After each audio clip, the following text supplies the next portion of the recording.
तो आज के इस वीडियो में हम बात कर रहे होंगे कंपैरिजन मेथड तुलनात्मक विधि के ऊपर फर्स्ट प्रॉब्लम करेंगे आज।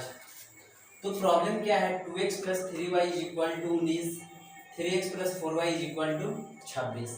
तो सब कंपैरिजन मेथड्स में क्या होता है, कंपेयर। यहाँ से वर्ड से ही क्लियर हो रहा है, कंपैरिजन यानी कि कंपेयर करना, कंपैरिजन करना, दो ऑब्जेक्ट्स में कंपेयर करना। तो कंपैरिजन मेथड्स में क्या होता है, तुलनात्मक विधि में क्या होता है, इन दोनों इक्वेशन को दो इक्वेशन के टर्म्स में दिए गए होंगे, तो इन दोनों इक्वेशन में कंपेयर करना होता है। तो कैसे कंपेयर होता है, मान लेते हैं सपोज कीजिए यहाँ अगर x को कंपेयर करना हो, फॉर अदर एग्जांपल से समझते हैं। सपोज कीजिए हमें कंपेयर करना है, ये मार्कर है और ये रिमोट है, ये दोनों में कंपेयर पॉसिबल नहीं है क्योंकि ये अदर ऑब्जेक्ट है और ये अदर ऑब्जेक्ट है। बट अगर हमें कंपेयर करना होगा तो सिमिलर ऑब्जेक्ट में कर सकते हैं, जैसे कि ये भी एक पेन है और ये भी एक पेन है, बोल सकते हैं कि ये रेड पेन है, ये ब्लू पेन है। तो कंपेयर करने के लिए ऑब्जेक्ट सेम रहना जरूरी होता है। सपोज कीजिए कि अगर कोई क्लास 9th का स्टूडेंट है और कोई क्लास 10th का स्टूडेंट है, तो कंपेयर पॉसिबल नहीं है क्योंकि कंपेयर करने के लिए क्लास सिमिलर रहना जरूरी है, जैसा अभी बताया कि ऑब्जेक्ट सेम रहना जरूरी है। उसी तरह क्लास अगर कंपेयर करना है, बोल सकते हैं ये भी क्लास 10th का स्टूडेंट होगा और ये भी क्लास 10th का स्टूडेंट होगा, तो दोनों में कंपेयर कर सकते हैं कि हाँ ये इस सब्जेक्ट में अधिक तेज है और ये इस सब्जेक्ट में अधिक तेज है। ऐसे डिफाइन कर सकते हैं कि कौन तेज है, कौन अदर भी फैक्टर पे डिफाइन कर सकते हैं। तो हम लोग का प्रॉब्लम ये है, कंपेयर करना है। तो प्रॉब्लम्स ये है, तो क्या है, 2x plus 3y is equal to 19 और 3x plus 4y equal to 26। तो कंपेयर करने के लिए ये इक्वेशन 1 हुआ और ये इक्वेशन 2 हुआ। सपोज कीजिए हम इक्वेशन 1 से लेते हैं, 2x plus 3y is equal to 19। तो हम सपोज कीजिए x वाले पार्ट को कंपेयर करने जा रहे हैं, आप y वाले पार्ट्स को भी कंपेयर कर सकते हैं। कैसे करना है यही मेथड अभी सॉल्व करेंगे। तो देखिए 2x plus 3y is equal to 19, तो हम x वाले पार्ट्स को इधर रखेंगे, 90 माइनस का 3y, ये प्लस 3y है, राइट साइड भेजेंगे, माइनस का 3y हो जाएगा। तो 90 माइनस का 3y अपॉन 2, इधर 2x मल्टीप्लाई में था, यहाँ पे डिवाइड भेज दिए, इसको इक्वेशन 3 मान देंगे। उसी तरह इक्वेशन नंबर 2 से सपोज कीजिए ये 3x है प्लस 4y है इक्वल टू 60। तो यहाँ पे लिख सकते हैं 3x is equal to 26, y को राइट साइड ले जा रहे हैं 4y, तो यहाँ भी लिख सकते हैं 3x is equal to 26 minus 3 4y upon 3, इसको इक्वेशन 4 मान लेते हैं। ऐसा क्यों किया, देखिए इक्वेशन 1 और इक्वेशन 2 से तो कंपेयर करना था, तो या तो दोनों सेम रहना चाहिए, अभी अभी जैसे मैंने बताया कि ऑब्जेक्ट सेम रहना चाहिए, या तो दोनों क्लास 10th का स्टूडेंट रहना चाहिए। 9th 10th का होगा तो कंपेयर पॉसिबल नहीं है।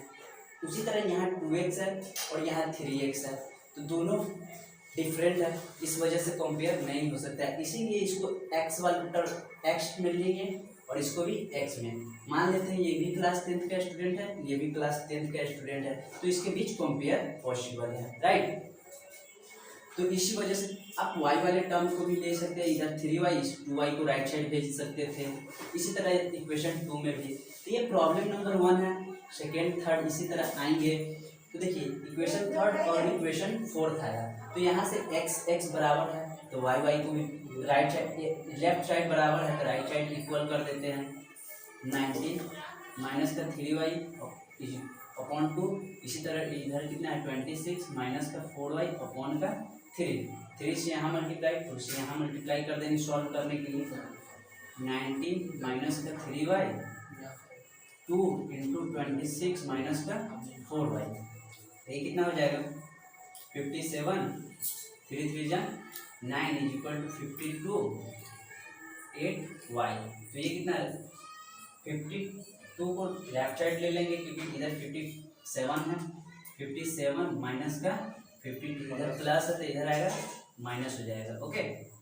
और ये राइट साइड ले जाते हैं, इधर माइनस है तो इधर प्लस हो जाएगा, इधर कितना हो जाएगा y इज इक्वल टू 5।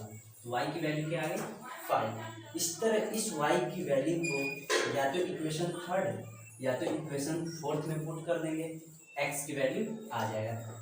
तो समीकरण 3 में y इक्वल टू 5 रखने, तो y की वैल्यू कितना रख रहे हैं 5, या तो आप इक्वेशन थर्ड में या इक्वेशन फोर्थ में किसी भी में रखेंगे x की वैल्यू सेम रहेंगे।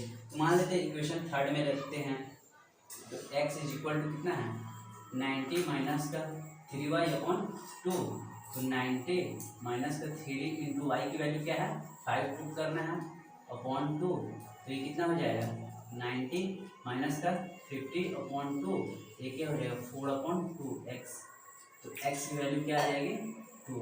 तो इसी तरह x की वैल्यू क्या आ गया 2 और y की वैल्यू क्या आ गया 5। तो इसी तरह से कंपैरिजन मेथड्स में इसी तरह से सॉल्व करना था। अब नेक्स्ट क्वेश्चन पे आएंगे, क्वेश्चन नंबर 2 लेकर के नेक्स्ट वीडियो में। तो ये काफ़ी प्रोसेस आसान है, बस क्या करना है कंपैरिजन मेथड्स बोल रहे हैं, दो इक्वेशन दिए गए होंगे, या तो आप x वाले टर्म्स को बराबर कर ले या तो y वाले टर्म्स को बराबर कर ले।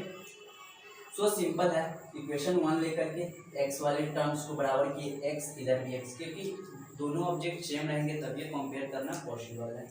इधर भी x इधर भी x, और सिंप्लीफाई कर दिए, यहाँ से लेफ्ट साइड बराबर तो राइट साइड को बराबर कर दिए, इसको यहाँ मल्टीप्लाई इसको यहाँ मल्टीप्लाई सॉल्व किए, तो y की वैल्यू 5 आ गई। फिर यही y की वैल्यू या तो इक्वेशन थर्ड या इक्वेशन फोर्थ में पुट कर दिए, x की वैल्यू आ गई। आई होप समझ में आया होगा। Thank you for watching this video.